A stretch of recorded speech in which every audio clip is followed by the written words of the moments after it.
Welcome back to Python by example. This is session 6, and in this session, we want to have a look at the concept of collections. So the first thing that we want to do is to have an understanding of what a collection is. And a collection is a special type of variable. Now, remember, the reason why we use variables is because we want to be able to store data. We are saying here that a collection is a special type of variable because it allows us to store multiple items within a single container. So this extends the concept of a variable, and it allows us to do many different things in terms of the solutions that we are going to develop. Within the Python ecosystem, you will find that we have different types of collections. And the two that we're going to be focusing on are the list and the dictionary. So these are going to be the collections that are going to have more utility for you as a developer. As we always do in Python by example, we're going to go over to our editor and we are going to have a look at some of these concepts in action.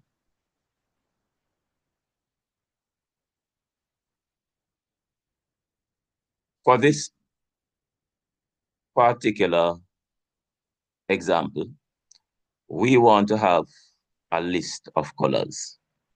So we are going to create a variable called colors, and we are going to create a list. And we create a list by using square brackets. I'm going to populate this list by typing in the colors that I am interested in.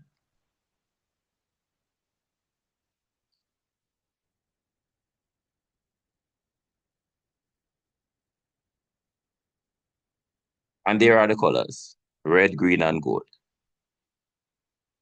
So we have created a list called colors that has 3 colors, red, green, and gold. And these colors are represented by string values. A key thing that you're going to bear in mind about lists is that they are indexed.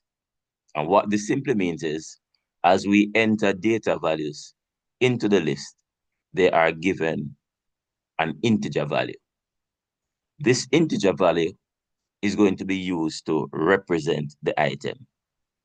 And the name that is given to this integer value is called an index.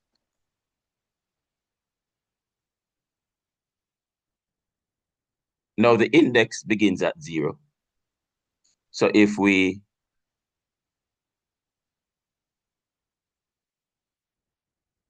analyze what is happening within this particular list, then we have 3 data items. And that means that we have 3 index values. Because the index begins at 0, then it means that red is represented by 0. It means that green is represented by 1. And it means that gold is represented by 2. These values are assigned by default based on the order in which the items are added to the list. We have just mentioned that our list has been populated. We have created a populated list. And another way of saying this is to say that we have initialized our list. One of the things that we have done with variables so far is that we have displayed the content of the variables. So we are going to do that now by using our print statement. And we're going to make use of a formatted print because we are displaying a variable. Remember, colors is a variable. So therefore, we have to wrap the variable name in our curly brackets. We're going to execute so that we have a or output being displayed. And looking at our output, we have the red, the green, and the gold being displayed. And it's inside the square brackets, which tells us that this is indeed a list. Just as a quick reminder, in Python, there are two ways to represent string values. We can either use double quotes or we can use single quotes. In our output, we are seeing single quotes. In our code, we actually represented those by double quotes, but it means the same thing. Another thing that we want to bear in mind is that we can use the index value and get access to the elements within the list. So we have already indicated that red is 0, green is 1, and gold is 2 in terms of the index values. So what I can do is to display a color simply by indicating the index position of the color. And we do that by using the square brackets in conjunction with the variable. And within the square brackets, we indicate which index we are interested in. So for example, I'm interested in index 1, which is going to be the color green. And let me comment out line 4. And let's execute. And we have displayed green in terms of our output. How did we display the color green? We targeted the index. And we know that at index 1, within the colors list, we are going to find the value green. So if I were to ask you to display the color red from the listing, then what would be your response? And if the answer is, we are going to change the index from 1 to 0, then you're going to be correct. So let's execute that. And we can see that we have displayed the color red. Another important thing about the index is that we can use the index to modify the content of the list. Remember, the index gives us the position of the item within the list. So for example, I don't want to have gold being the color. I want to have the value yellow being represented at that point instead. In other words, instead of gold, I want to have yellow. So what I need to do is to target the position of gold by using the index value. So what index value represents gold? If we go again, red is 0, green is 1, so it means that gold is 2. So we are going to use the concept of the index to update gold to yellow.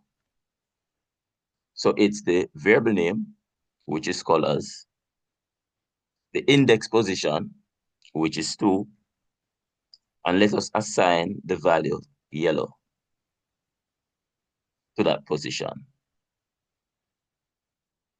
We are then going to print out our list again. So I'm simply going to grab my print statement that displays the entire list. And we are now going to display and see if our list has changed. So we execute, and we can see that we have indeed changed gold to yellow.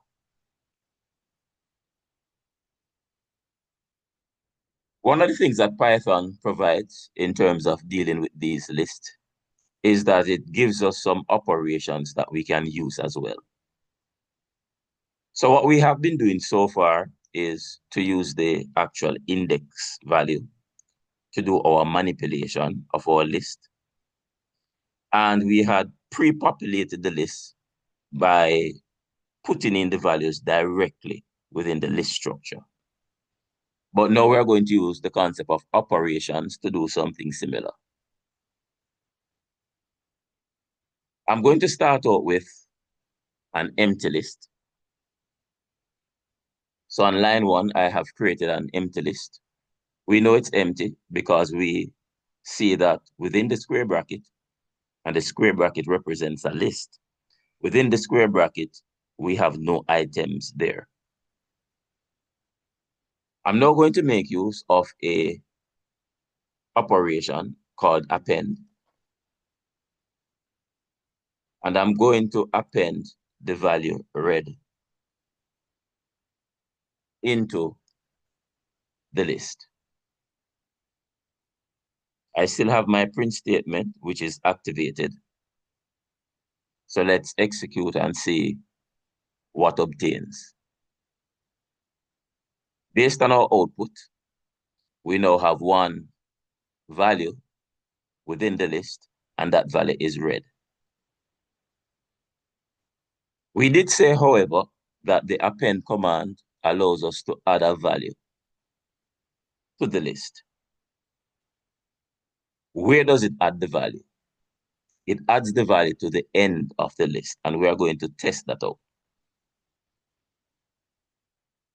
So let's append blue, and let's re-execute our code. At the end of our list, we now see blue. So we had added red first, and we have now added blue. Blue has been appended or added to the end of the list.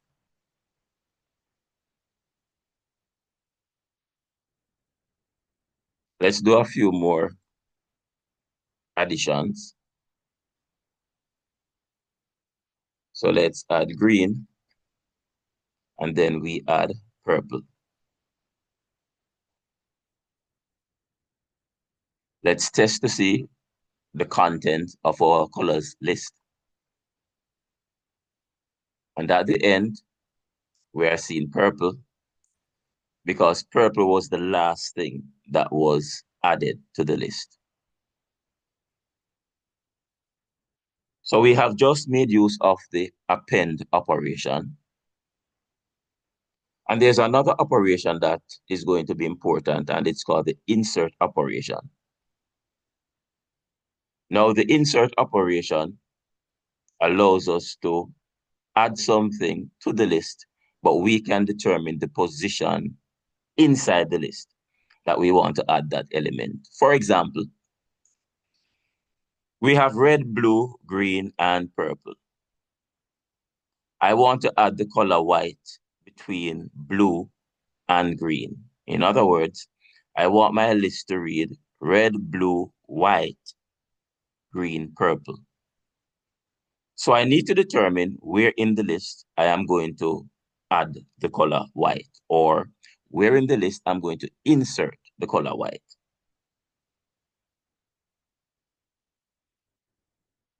Index 0, index 1, index 2, index 3.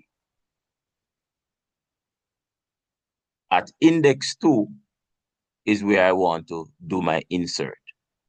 And when I do my insert, what is going to happen is that I'm going to place the new value at that index.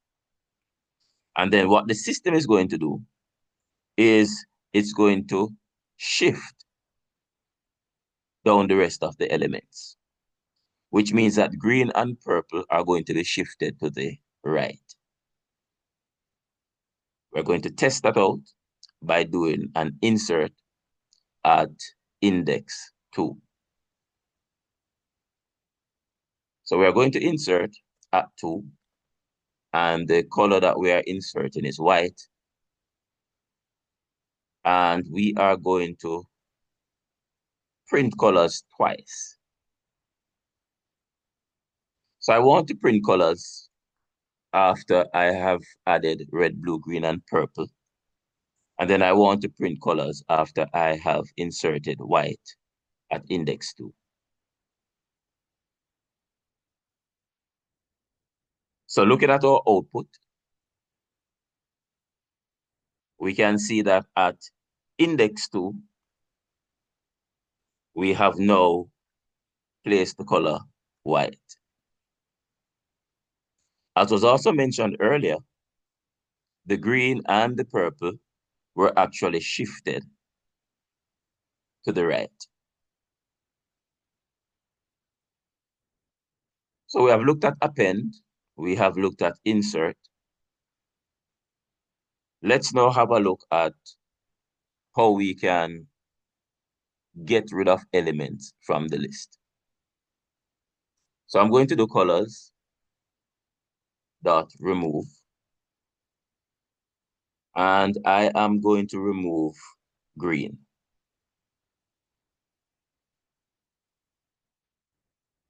After I have removed green, I'm going to display the colors variable so that we can see the changes that have been made. So if we execute on our final print statement, we can see that we have red, blue, white, and purple. The value green has been removed from the list.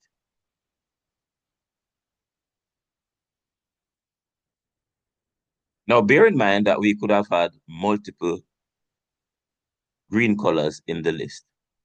So what remove does is it finds the first item that matches the criteria, and it removes that item from the list. Just to quickly demonstrate, I am going to add another green.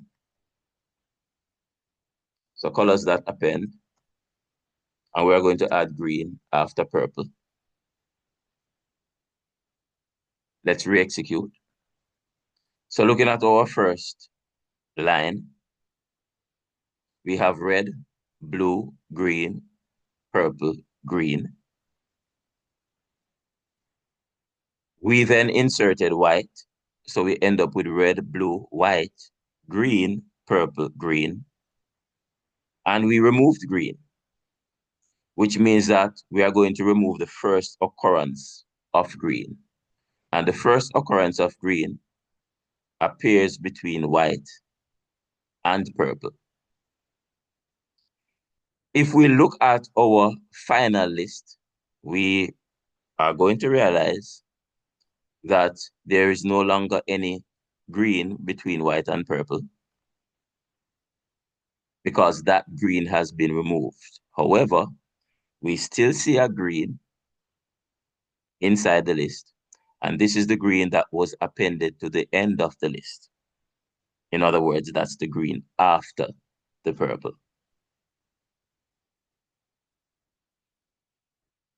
So we have just removed an item by placing the name of the item within the remove command. There's another way in which we can remove an item, and that is by making use of an operation called pop. To make use of this operation, we have to identify the index where the value lives that we want to remove from the list. So going by our final list, which has red, blue, white, purple, and green, I want to remove blue. And if I want to remove blue by making use of the pop operation, then I can say colors.pop. And I now need to identify the index for blue, which is going to be 1. Because red is 0, blue is 1. So I'm going to put 1 in the list, which means I want to remove 1 from the list. Or better yet, I want to remove index 1 from the list by making use of the pop operation. And that is going to remove blue.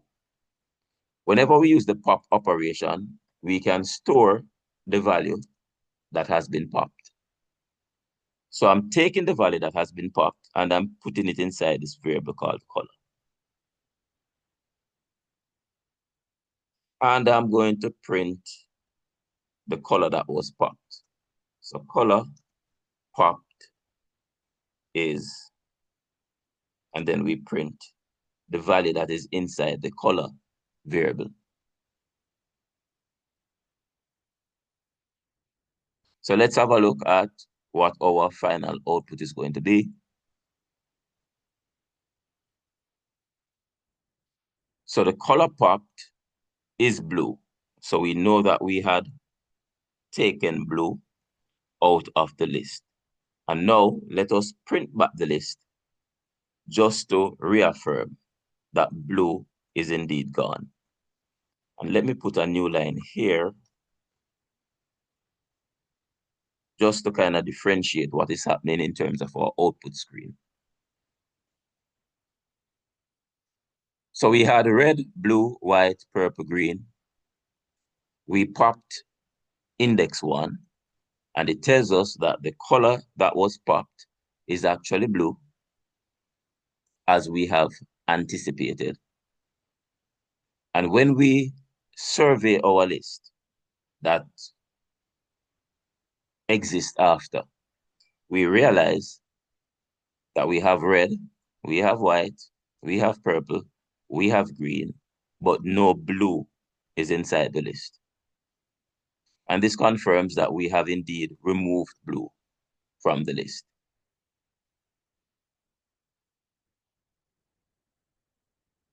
Another important thing that we might want to do to the list is to get rid of the items inside of the list. And the way in which we do that is by using the clear command. So colors.clear, and then let's print colors after.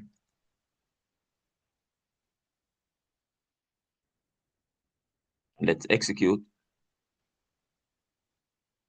And we end up back once more with an empty list. The list is empty because we have cleared the list.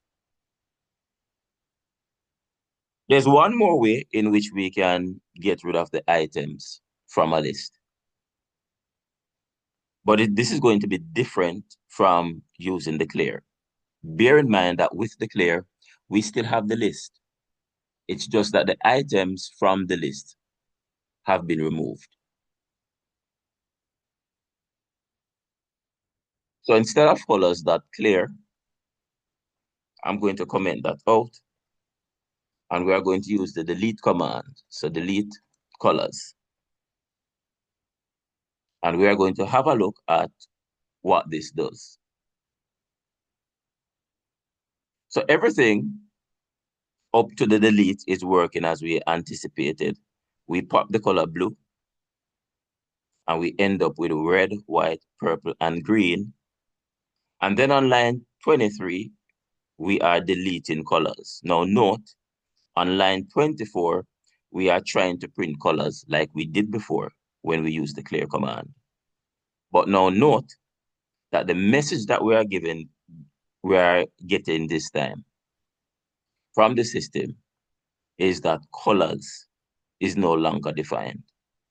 And what this means is that we no longer have a colors list as a variable in memory. So these are the essential commands that you want to be aware of as you navigate your lists. We can append, we can insert, we can remove, we can pop, we can clear, and we can delete. Let's have a look at the list in action.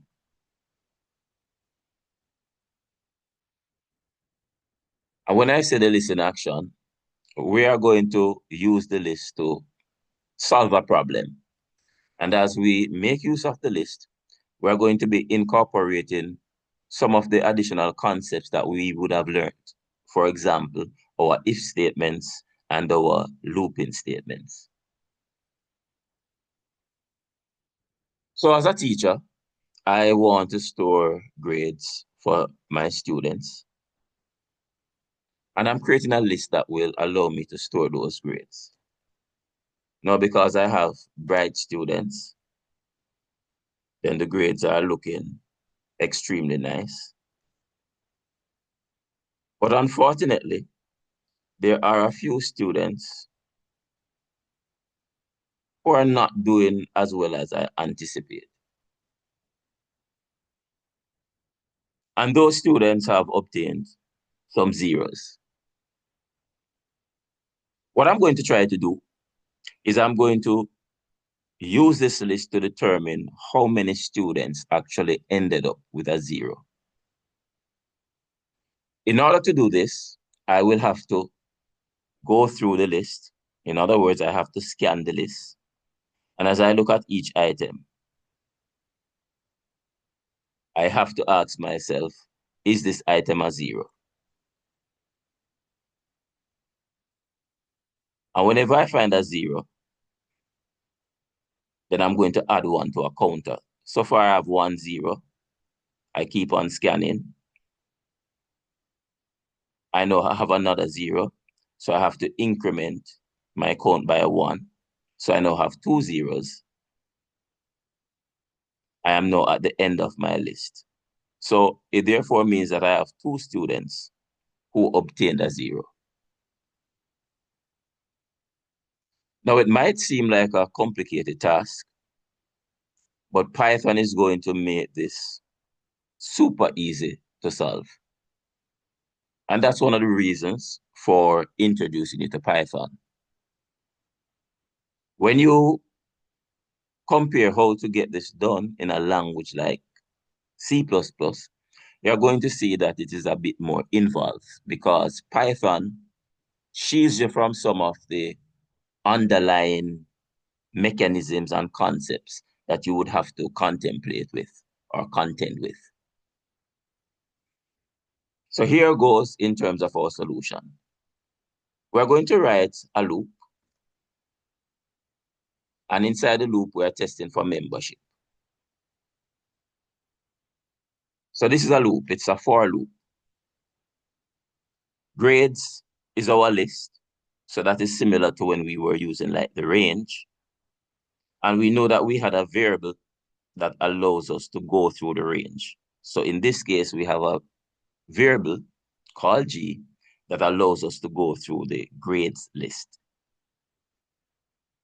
As we go through the list, we want to check to see if a 0 has been obtained. So we are checking to see if Z is equal to 0. And if it is equal to 0, then we want to increment a variable.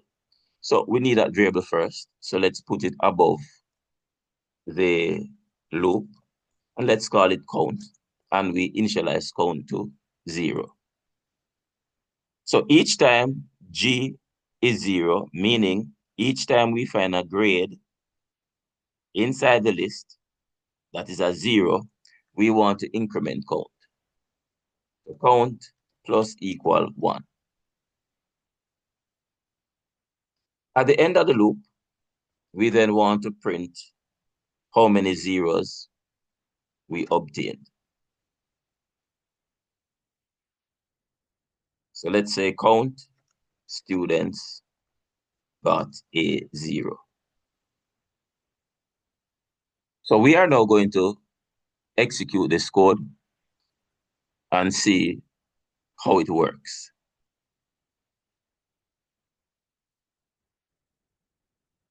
Based on our output, we are getting exactly what we have anticipated. It tells us that we have 2 students who got a 0, which matches back with what we are currently seeing in the list. Unfortunately, because my students are not studying, then invariably more of them start to end up with zeros. So I'm just adding a few more zeros to the list by changing some of the values that were there. So I'm now going to do a count to see how many students out of the class now has a zero.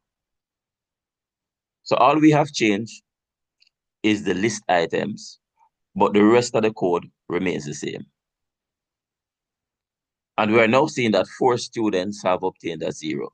Let's go back to our list just to check and ensure that that is accurate. So this is 1 person, 2 person, 3 person, 4 person. So we indeed have 4 persons who obtained a zero. Let's now do a count as well for those students who did not get a zero. You know, those are the good students. So I'm going to change my variable names so that they are more appropriate. So let's call it zero count. And let's call it non-zero count. So we have 2 variables. We initialize them to 0 because we want to do a count. And inside my loop, I'm going to have another if statement. This time, if G is not equal to 0, then I now want to count. What do I want to count? I want to count non-zero, or I want to increment non-zero count.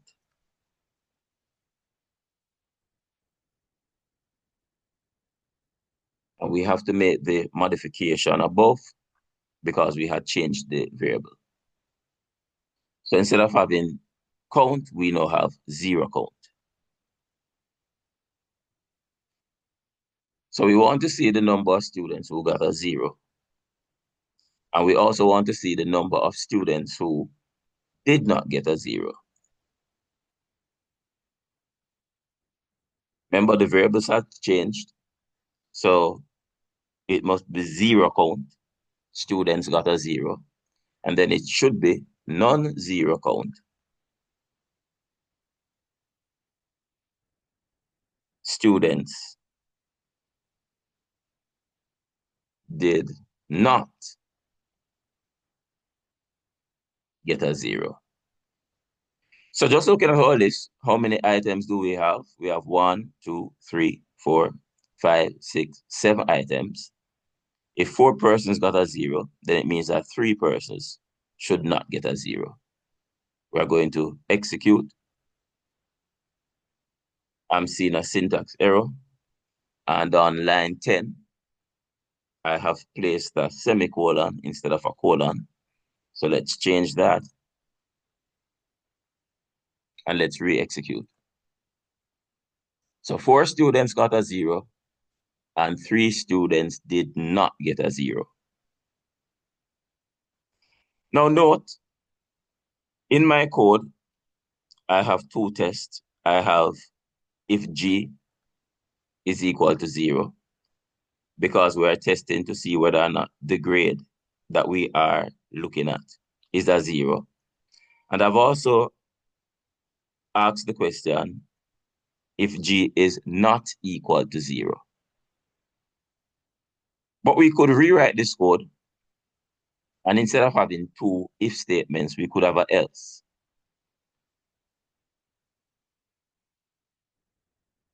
And let us look at the logic why the else could also work. A number is either going to be 0 or it is not going to be 0. So if we check the number and it is 0, then we can increment 0 count. But if we check the number and it is not 0, meaning G equals 0 is false, then we can jump to the else and we can increment the non-zero count. So we are going to re-execute and we should end up back with the same value. So 4 students get a 0, and 3 students did not get a 0. I'm sure that you would agree that using the else in this case is a bit more elegant, and it also saves us from doing some additional typing. It is also less complex to understand because we are not having to put a condition multiple times. So in this case, we just have the condition one time, and then we allow the else to take care of the other criteria which are not being met. So this is one example in which we can use a list. You can see that it is quite involved. And we can even expand on this a bit more. What we have done here in this example is we have predefined what the grades are. But we know that we love to have users doing the input for themselves. So we can merge all the concepts that we have looked at today and get a program that is more realistic. So let's start out with an empty list. And let's create a loop. So for example, we want the teacher to be entering grade. So we are going to say while grade is, let's say, not equal to -1. Then while the grade is not equal to -1, we want to get a grade. So I'm going to initialize grade to 0. But within the loop, I'm going to allow the user to determine what the grade is. So we're going to update grade. And we're going to convert grade to an integer because we want to store integer values inside our list. So we're telling the user, enter grade. And once that grade has been entered, we're then going to add that grade to our grades list. So grades.append. And what are we appending? We are appending the grade. So let's test this to see what is going to happen. I'm going to comment out the rest of the lines for now, just so that we can avoid any confusion. And we are going to run. So it says enter grade, we enter 90. Enter grade, we enter 70. Enter grade, we enter 0. Enter grade, we enter 24. Enter grade, we enter -1. Program stops. So when the teacher enters -1, then we want to stop the entry. Now, it's going to be important for us to ensure that these entries were actually placed inside of our list, our grades list. So we are going to do a print statement right after the loop that will display the content of our list.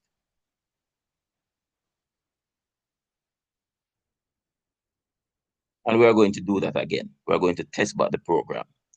In this case, remember, we always say you write small chunks of code and you test frequently.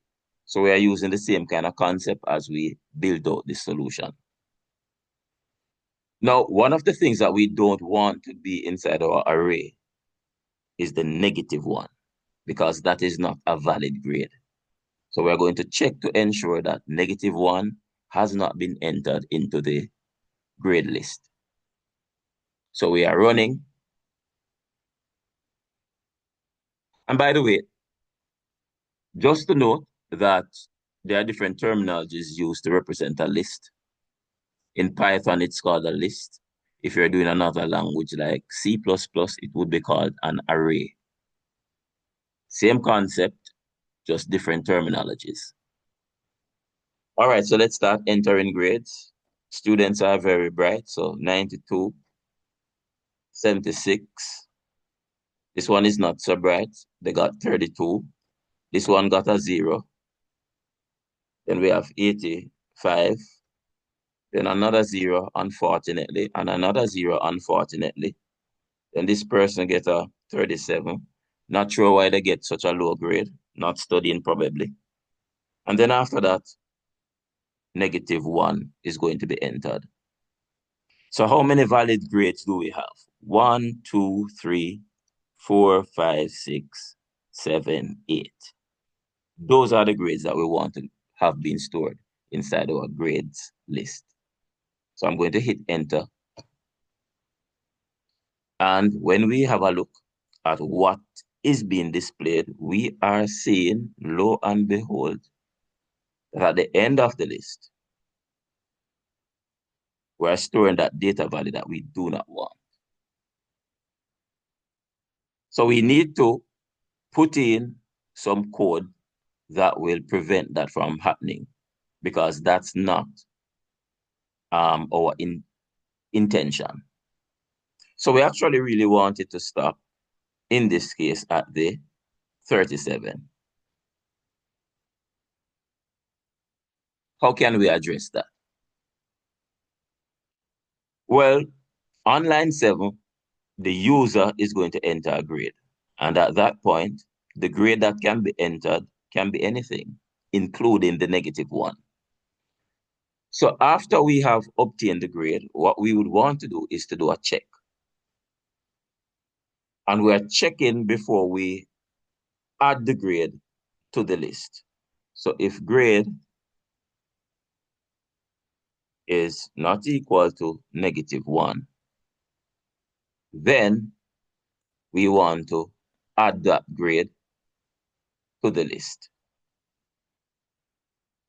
All right, so let's go again and let's check out this. So we are going to enter grade 97, 85, 35, 0, 72, 36, 0, 98, -1. And now we are going to hit enter. And this time, note that as we look inside our list, the values that we expect to see inside our list will start at 97 and it will end at 98. We do not want -1 to be in our list. And when we process our list by printing it, we realize that we start at 97, we have up to 98, and we are not storing the -1. All right, good. So we have just allowed the teacher to input the valid grades. Let me now uncomment out the code that we had before. And the code that we had before is now going to check to see how many students got zeros and how many students did not end up with a 0. So let's test the code again and let's see if we will get that functionality. So 95, 72, well, that's 73. Let's say 0, 0, 0. So that's 3 person got a 0. Somebody get a 32, somebody get a 54. So it's still 3 persons who end up with a 0 and 4 persons without a 0. Let's end the input now with our -1. We have printed out our list. List of all the grades received by the students.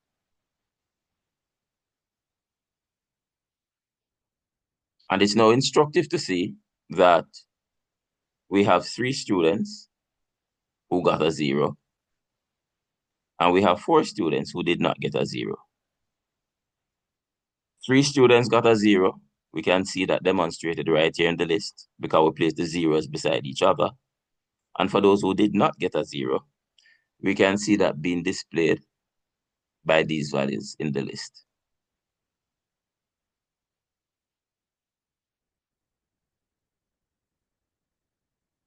So what this has just shown us is that we can build programs which are more involved that can be used in the real world. And we can do this using our Python language. And it incorporates all of the concepts that we have looked at before. We are seeing the concept of variables. We are seeing the concept of input statements. We are seeing the concept of a list. We are seeing the concept of our if statement, our if-else statement, our loops. So we are taking all the different elements that we have learned and we are packaging them in an organized way so that we can solve a particular problem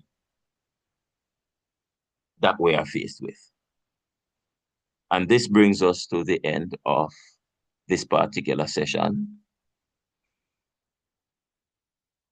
I encourage you to take some time to go back over all the concepts that we have covered in this session, to follow along and write the codes for yourself, because in so doing, it is the practice that allows you to become more competent, more conversant with the language.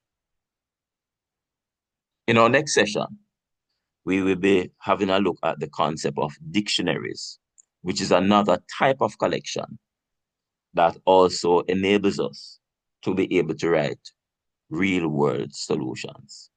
So until then, take care.